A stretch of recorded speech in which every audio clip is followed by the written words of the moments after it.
What is up, everybody? This is Lyle with No Hippie Trucking and Transportation Wannabe, and the video that I just posted about my trainer and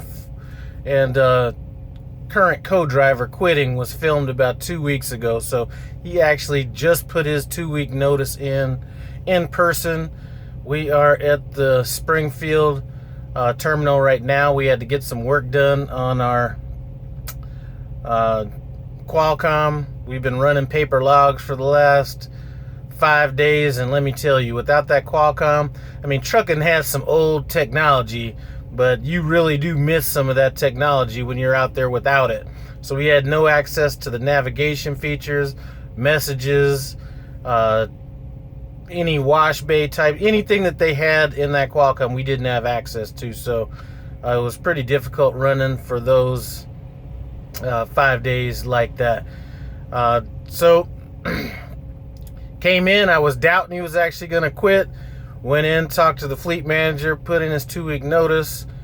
So what that means for me is I was wanting to hold off on this until the beginning of the year. Like I said, I'm just not thinking that starting a business at the end of the year is really the best thing to do. But I think there's some loopholes or something as far as taxes go to where it can actually form in that next month. If I do it in December, I'm gonna need to check on that. So today is November 1st. He's gonna be dropping me off in Denver on the 14th, so I can have a couple days with my wife before she leaves to go. Her parents have a place in Mexico, so she's gonna go down there and chill out for about 7 days so I can watch the dogs. I don't trust anybody watching my damn dogs, so I'm gonna be at home watching my dogs while she's gone. And then when she gets back, I'll probably spend a couple more days in Denver after that. And depending how things fall, I'm not sure what the situation is going to be at Prime for me to get my truck, but sometime in late November, early December, I'll get my truck, and then I'll be going solo at that point. It's going to make me feel a little sad. I'm going to tell you, a lot of people, including myself, had a bad trainer to begin with. And I've been with my trainer since April, so that's what, April, May, June, July, August, September, 7 months. Really no arguments, really no anything. So I'm really sad to see him leave, even though I was planning on getting off the truck, in January anyway. So that's just changing things up a little bit. Some people had asked a long time ago what truck I was going to go with, and after thinking about it, my first trainer had a Peterbilt. This is a Freightliner. I'm probably going to try to rock with the Peterbilt. I heard there's a little bit more mechanical issues, or even the issues that pop up may be harder to get handled just because there's not as many places that'll service them. But from a safety standpoint, I just think that not bouncing around as much and doing all that stuff is kind of one of the things I'm looking at. I am possibly thinking about sticking with the Freightliner just because that's kind of what I've mainly been driving, and I've been put in a couple situations where I had to do some maneuvering that I know a Peterbilt wouldn't have been able to do, so I got to keep that in the back of my head as well. Anyway, we're up here at Springfield. We have a load coming out going to San Bernardino, California. I think that picks up tonight at about 4 o'clock, so that's giving me a lot of time to rest.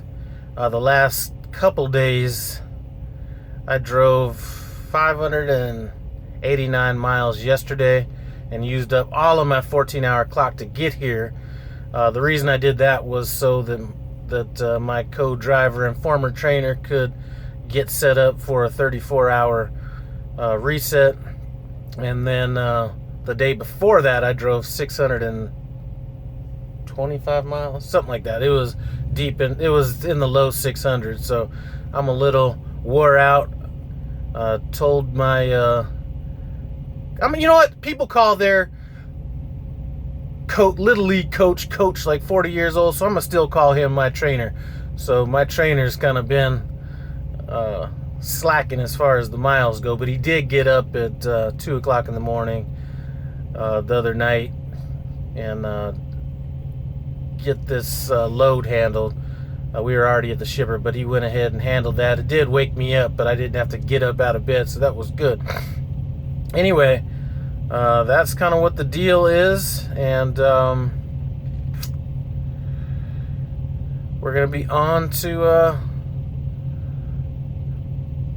solo things coming up, so I'm sure I'll have a lot more content, and I'll have a lot more time to actually start editing videos and doing a little bit better quality videos once I kind of have a little bit more time. It's hard to do all that stuff when this truck is constantly moving. Anyway, do want to thank you guys for rocking with your boy. Think I have a couple videos that I was wanting to do. There's one that's been kind of sticking in my head, is my pet peeves when it comes to the trucking industry, truck drivers, things of that nature. I'm actually going to write this stuff down because some of that stuff is going to be obvious. Some of it's not going to really be that obvious. To everybody that's watching me that I met when I was out in Salt Lake City, hope all you guys are doing well. I did contact a couple of you guys and see that you guys are doing well, so that's good to know. Anyway, I do appreciate you guys for stopping by No Hippie Trucking and Transportation Wannabe.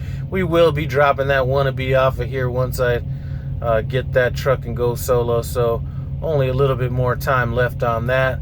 Anyway, I'm gonna get doing what I need to do today, and I'm out.